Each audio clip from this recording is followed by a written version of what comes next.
북한 노동당 기관지 노동신문이 이명박 전 대통령의 회고록을 맹 비난했습니다. 오히려 이명박 정부가 위기 때마다 북한에게 정상회담을 요구했다고 역공을 펼쳤습니다. 홍현익 세종연구소 수석 연구위원과 이야기 나눠봅니다. 안녕하십니까? 안녕하십니까? 북한이 왜 이렇게 비난할까요?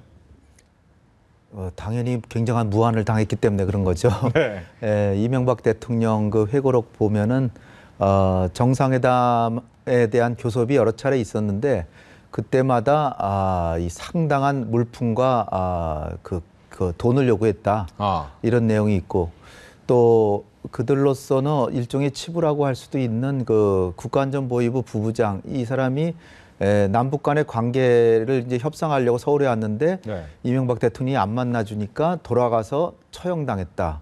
뭐 이런 얘기들이 사실 여부와 상관없이 네. 북한으로서는 굉장히 북한 정권이 이를테면 뭐 거의 구걸하는 정권으로 묘사가 돼 있고 또 믿을 수 없는 정권이다. 네.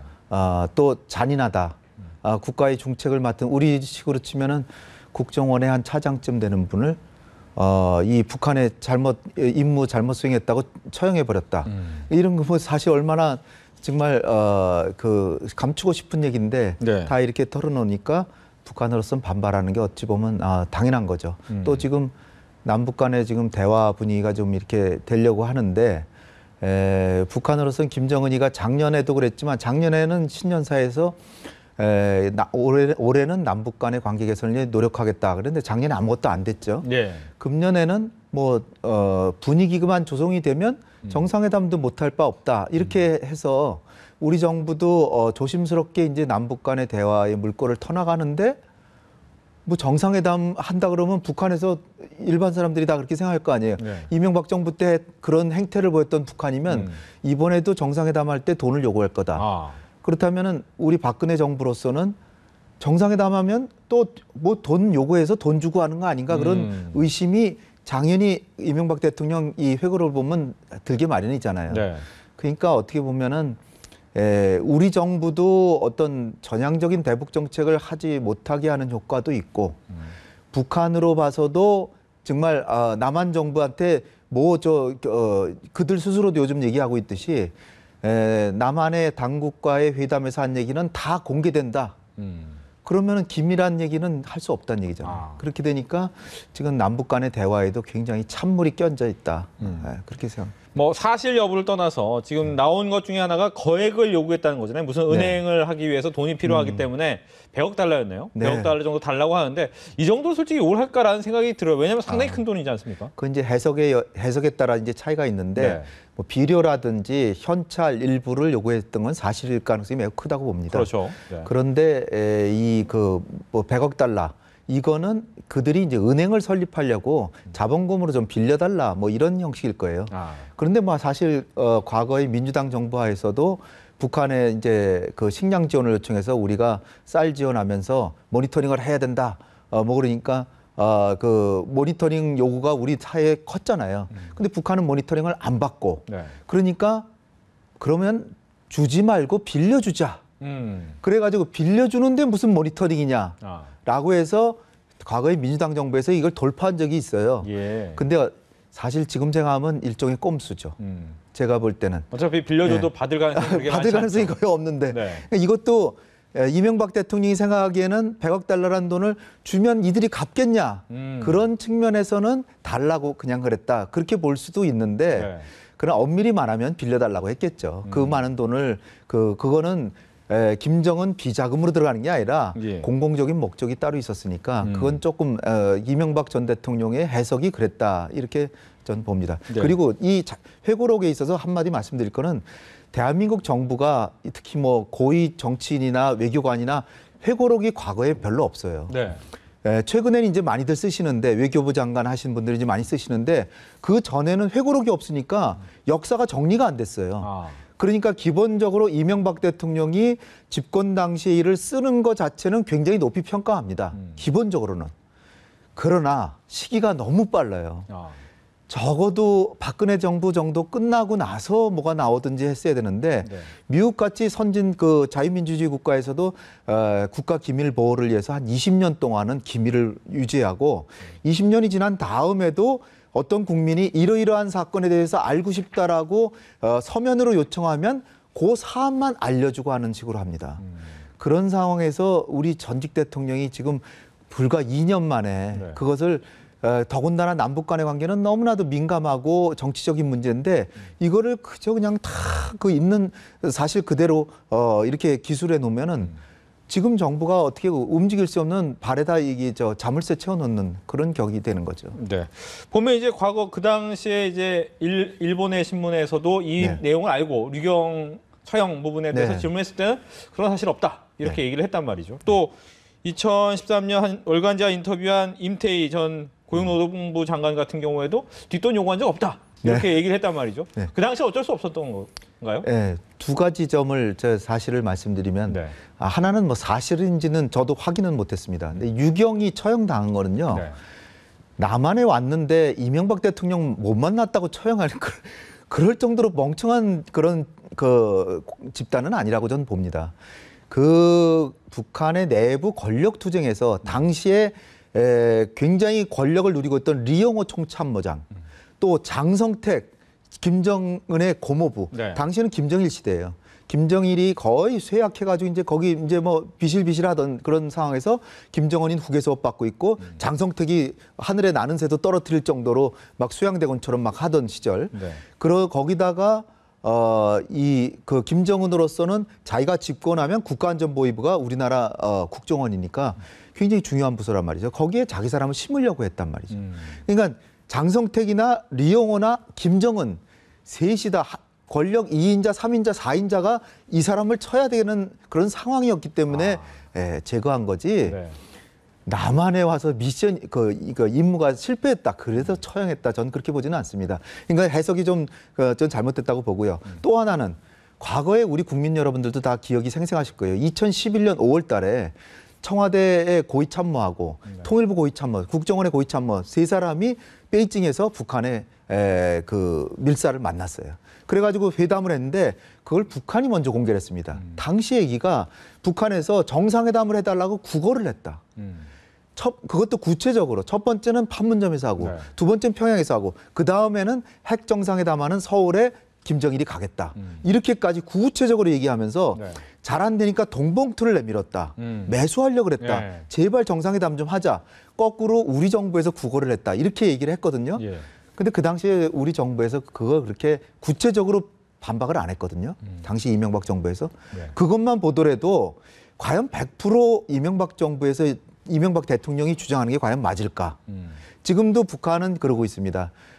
이명박 정부 때 정상회담 하자고 뭐 특사를 보내달라 구걸을 했다느니 지금 그러고 있거든요. 네. 그런 거 보면은 객관적인 진실은 과연 무엇일지는 좀 더 역사가 판단할 거지만 이명박 대통령이 이렇게 그 자기 대통령 그만두시고 나서 바로 2년 만에 이런 걸 이렇게 공개하는 것은 그 동기가 무엇일까? 과연 남북관계 잘 되지 말라. 물론 뭐 남북관계 정상회담을 위한 정상회담 하는 건 안 되죠. 그렇죠. 그렇지만 어느 정도 비공식 대화를 하더라도 그걸 나중에 국민들에게 알려드리면 되는 거거든요. 네. 이렇게 접촉을 해서 이러이러한 누구누구가 만났고 이렇게 해서 정상회담을 하게 됐다라고 공개를 하면 되는 것이지 아예 그런 거 하지 말라는 식으로. 그리고 이명박 정부 때는 여러 번 했던 거 아닙니까? 예.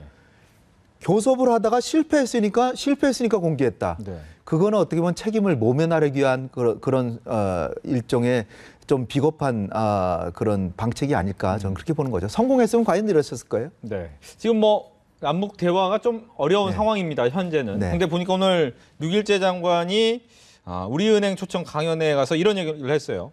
남북 간에 만약 대화를 하게 되면 오이사 조치를 해제할 계기가 될 수 네. 있다. 이 얘기는 어떻게 해석을 해야 됩니까? 우리 정부가 굉장히 지금 몰렸죠.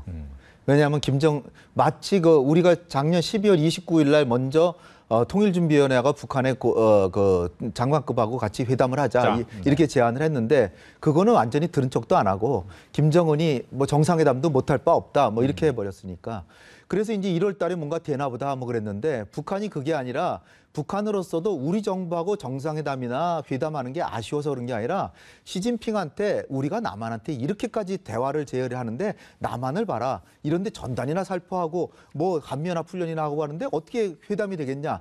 이러면서 중국을 겨냥해서 계속 그래야 되는 거거든요. 네. 그런 상황에서 우리 정부는 1월 달이 지나갔습니다. 우리 정부가 지금 아쉬운 건 뭐냐면 설 전후에서 이산가족 상봉하자 그랬는데 설이 이달 19일이에요. 그럼 뭐 2주도 안 남았습니다. 그러면 이산가족 상봉 벌써 지나갔죠. 3월 되면 한미연합훈련하죠. 그러면은 4월 달에 김일성이 또 생일 있어요. 그러다 보면은 올 봄에 뭐 남북 간의 만남이 거의 없겠다 싶은 거예요. 네. 그러니까 이제는 좀 우리의 정부 급하죠. 급하니까 북한에서는 그렇게 얘기하지 않았습니까? 오이사 조치를 해제하든지 하여튼 그런 조치를 하면 뭐 이산가족 상봉도 하고 하겠다라는데 네. 계속 안 하다가 이제는 우리가 이제 상황에 몰리니까 회담에만 나오면 해제해 줄 수도 있다 이런 식으로 얘기를 하는데 저는 뭐 비록 늦었지만 그래도 뭐 전향적인 신호라고는 보는데 아마 아주 굉장히 보수 진영에서는 에이 이거 결국은 굴복하는구나 이렇게 생각하실지도 있습니다. 네. 그렇지만은 애초부터 우리가 좀 더 좀 유연하게 좀 했으면은 이 3월 초에 그 한미연합 훈련하게 돼서 남북 관계가 긴장 국면으로 가기 전에 상황을 좀 완화시켜 놨으면 좀 좋지 않았을까 이렇게 생각되는데 지금 시간이 너무 없어요. 너무 없기 때문에 2월 내에 고위급 회담이라도 되면 참 다행인데 저는 그 상황이 나쁜 쪽으로 흘러갈까 봐 걱정이 되는데요. 네. 왜 그러냐면요. 한미연합 훈련하면 한반도 정세 긴장되죠. 그렇죠. 그러고 나서 5월 달에 뭐 김정은이가 뭐 저 러시아를 가건 안 가건 4월 달에 반동 회의를 갈 뭐 인도네시아를 가건 안 가건 남북 간의 대화는 거의 물 건너간단 말이죠. 그런 상황에서 북미 관계도 굉장히 안 좋은데 그렇게 될 때 북한이 흔히 하는 수법이 뭐냐면 벼락건 조소로 핵실험하거든요. 네. 북한이 핵실험을 하면 누가 손해일까요? 우리 정부의 계산은 북한이 핵실험하면 북한이 안보리 제재받고 북중 관계 더 나빠지니까 북한이 손해더라고 계산을 할 수도 있지만 저는 그렇게 보지 않습니다. 어차피 북한은 이미 제재받고 있고요. 네. 북중 관계 이미 껄끄럽거든요. 그러니까 차라리 핵 보유국이 된다 그러면 그런 상황에서 좀 핵실험을 하는 건데 그래서 북한이 핵을 가져버리면 예. 제일 전략적으로 궁지에 몰리는 게 어딜까요? 대한민국 아닙니까? 우리죠. 지금까지 가뜩이나 호전적이고 도발적이고 뭐 천안함 폭침 연평도 도발하는 그 북한인데 네. 핵무기까지 주머니에 넣고 있으면 얼마나 더 자유롭게 도발하겠습니까? 그럼 우리 정부로서는 도발을 막기 위해서도 도발의 명분을 주지 도발이라는 게 여기서 핵실험을 말하는 겁니다. 핵실험할 빌미를 주지 않기 위해서도 대화를 해야 되는 거라고 저는 보는데 대화가 지금 거의 물 건너가게 생겼어요. 네. 그러니까 이제 부랴부랴 이런 제안을 하는 것은 뒤늦었지만 저는 전향적인 제안이니까 저는 환영하지만 상당히 좀 때를 좀 놓치는 거 아닌가 그런 생각이 듭니다. 또 한 가지는 이제 신동혁 씨 같은 경우에 탈북자로서 세계적으로 또 많은 인권 문제, 북한 인권의 네. 실상을 알리는데 노력을 했습니다. 하지만 그 부분에 약간 뭐 잘 앞뒤가 안 맞는 부분이 있었기 때문에 그걸 네. 번복을 했는데 네. 문제는 박연미 씨라는 또 여대생이 있어요. 이 네. 여대생의 증언 역시도 북한에서 이거 앞뒤가 안 맞는다라고 지금 얘기가 나오거든요. 네. 이 일련의 사건은 어떻게 봐야 됩니까? 심각한 문제죠. 심각한 문제입니다. 신동혁 씨 같은 분은 이 국제사회의 북한 인권 개선을 위해서 많은 일을 했고 이 양반의 설득력으로 인해 가지고 그 북한에 대한 인권 보고서도 나오고 네. 거기에 또 근간을 둬서 북한에 대한 인권 결의안에다가 북한 지도자 처벌까지 해야 된다 이런 여론이 국제적으로 형성이 됐는데 상당히 그런 과정에 밑받침이 됐던 신동혁 씨의 진술이 거짓이었다. 거짓이었다는 게 뭐 모든 게 다 거짓이란 건 아닙니다. 그러나 이 신동혁 씨가 북한의 정치범 수용소에서 경험한 내용을 다 책으로 썼고 네. 그런데 그 사람이 있었던 그 수용소가 정치범 수용소가 아니라 일반 경제사범을 수용하는 수용소였다. 이 굉장한 이건 그 차이가 크거든요. 예. 그래서 탈북한 어떤 인권운동하는 분이 얘기하기를 사실은 나는 애초부터 신동혁 씨에게는 아예 믿지 않았다. 왜냐하면 그 14호 수용소는 한 명도 탈출하는 사람이 없었다. 근데 그 사람 탈출했다 그러는데 참 너무 신빙성이 없다. 그러나 그 사람 얘기를 반박하면은 대북 인권운동에 지장이 있을까봐 그냥 지금까지 삼았다라고 하는데요. 지금 이제 박연미 씨 같은 이 여성은 22살 동국대학교 학생입니다. 네. 그 영어를 잘하니까 영국 의회에서도 진술하고 이 사람도 굉장히 북한 인권운동에서 기여가 한 바가 커요.